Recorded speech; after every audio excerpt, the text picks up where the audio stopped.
September 11th, 2001. A clear summer day, Al-Qaeda terrorists hijacked 3 passenger planes to carry out coordinated strikes against the World Trade Center in New York and the Pentagon in Washington, D.C. The attacks killing everyone on board and nearly 3,000 on the ground. A 4th plane crashed into a field near Shanksville, Pennsylvania, killing all on board after the passengers and crew attempted to take back control of the aircraft from the hijackers. Following is a list of the events on 9/11 in chronological order, followed with additional facts. 7:59 a.m. American Airlines Flight 11, a Boeing 767 with 92 passengers aboard, takes off from Boston's Logan International Airport en route to Los Angeles, California. 8:14 a.m. United Airlines Flight 175, a Boeing 767 with 65 passengers aboard, takes off from Boston. It is also headed to Los Angeles. 8:19, flight attendants aboard Flight 11. Alert ground personnel that the plane has been hijacked. American Airlines notifies the FBI. 8:20 a.m. American Airlines Flight 77 takes off from Dulles International Airport outside of Washington, D.C. The Boeing 757 is heading to Los Angeles with 64 people aboard. 8:40 a.m., air traffic controllers at the Federal Aviation Administration alert North American Aerospace Defense Command, Northeast Air Defense Sector, about the suspected hijacking of Flight 11. In response, NEADS scrambles to two fighter planes located at Cape Cod's Otis Air National Guard Base to locate and tail Flight 11. They are not yet in the air when Flight 11 crashes into the North Tower. 8:41 a.m. United Airlines Flight 93, a Boeing 757 with 44 people aboard, takes off from Newark International Airport en route to San Francisco. It had been scheduled to depart at 8 a.m. around the time of the other hijacked flights. At 8:46 a.m., Mohammed Atta and the other hijackers aboard the American Airlines Flight 11 crashed the plane into floors 93 through 99 of the North Tower of the World Trade Center, killing everyone on board and hundreds inside the building. 8:47 a.m. Within seconds, NYPD and FDNY forces dispatched units into the World Trade Center, while Port Authority Police Department officers on site began immediate evacuation of the North Tower. 8:50 a.m. White House Chief of Staff Andrew Carter alerts President George W. Bush that a plane has hit the World Trade Center. The president is visiting an elementary school in Sarasota, Florida at the time.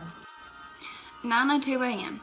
After initially instructing tenants of the WTC South Tower to remain in the building, Port Authority officials broadcast orders to evacuate both towers via the public address system. An estimated 10,000 to 14,000 people are already in the process of evacuating.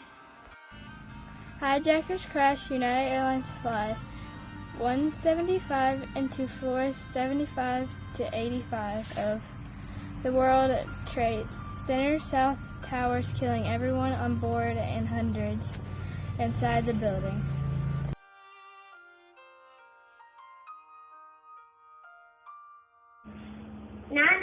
a.m. The FAA banned takeoff of flights going to New York City or through the airspace around the city. 9:21 a.m. The Port Authority closes all bridges and tunnels in the New York City area.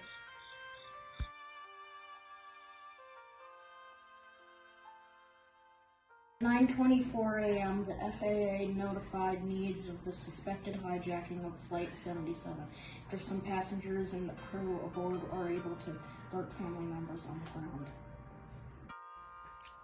9:31 a.m. Speaking from Florida, President Bush calls the events in New York City an apparent terrorist attack on our country. 9:37 a.m. Hijackers aboard Flight 77 crashed the plane into the western facade of the Pentagon in Washington, D.C., killing 59 aboard the plane and 125 military and civilian personnel inside the building. 9:42 a.m. For the first time in history, the FAA grounds all flights over or bound for the continental United States. Over the next 2.5 hours, some 3,300 commercial flights and 1,200 private planes are guided to land at airports in Canada and the United States. 9:45 a.m. Amid escalating rumors of other attacks, the White House and U.S. Capitol buildings are evacuated, along with numerous other high-profile buildings, landmarks, and public spaces. 9:59 a.m. The South Tower of the World Trade Center collapses.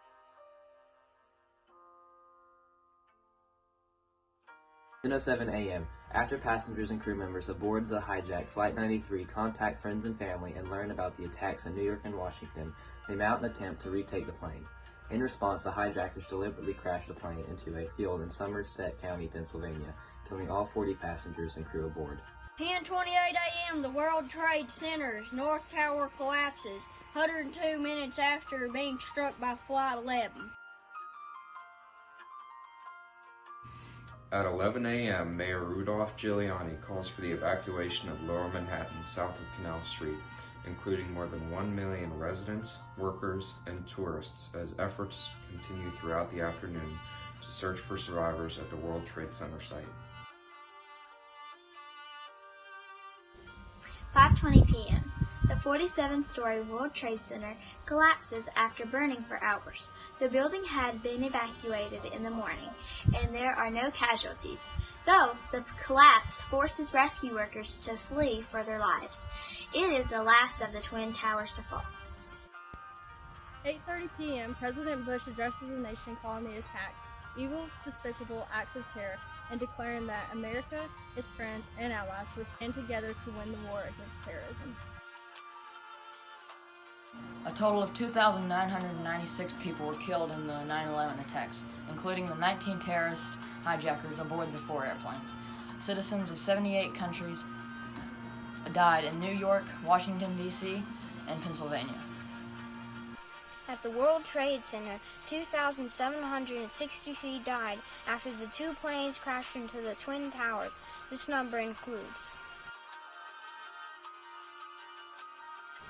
343 firefighters and paramedics, 23 New York City police officers, and 37 Port Authority police officers who were struggling to complete an evacuation of the building and save the office workers trapped on higher levels.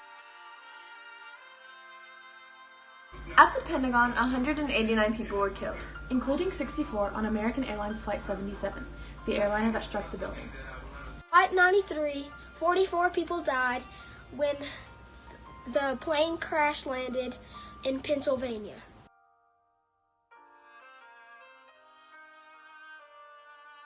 In total, only 20 survivors were pulled from the rubble. The final survivor, Port Authority Secretary Janelle Guzman-McMillan, was the final survivor to be rescued 27 hours after the collapse of the North Tower. It is estimated that the attack caused a minimum of $10 billion in infrastructure and in property damage. The cost of the cleanup was $750 million. Cleanup for the 1.8 million tons of debris, it took 3.1 million hours. It was finally finished on May 30th, 2002. During the destruction, a guide dog named Roselle laid her blind owner down 78 flights of stairs and to the home of a friend. After the attack, it took firefighters 100 days to extinguish all fires around Ground Zero. More than 1,100 people who worked or lived near the World Trade Centers during 9/11 have been diagnosed with cancer due to exposure to toxins from the site. Some of these include asbestos smoke from the jet fuel and carcinogens. The New York Times wrote an article about every single 9/11 victim. They called the series Portraits of Grief.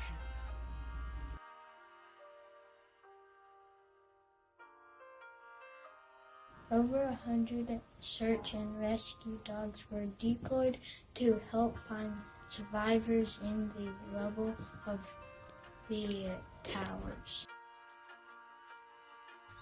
On October 8, 2001, George W. Bush announced the creation of the Office of Homeland Security to develop and coordinate the implementation of a comprehensive national strategy to secure the United States from terrorist threats or attacks. December 18, 2001. Congress decided September 11th is Patriot Day. Remember these families who was affected by this event. September 11, 2002, the first tribute in light installation appears in Tower Manhattan, beaming up light from where the Twin Towers once stood. On May 10, 2014, the unidentified remains of those killed in the attacks are returned to the World Trade Center site, where they will be kept in a repository under the jurisdiction of the Office of Chief Medical Examiner of the City of New York. July 29, 2019, President Donald Trump signs $10 billion bill legislation authorizing support for the Victims' Compensation Fund through 2092. The annual tribute in light was canceled for this year due to COVID-19, but due to the backlash and several thousand signed patrons, the state of New York stated they will provide health and safety personnel and supervision to assure the team working on the tribute follows best practices during the pandemic.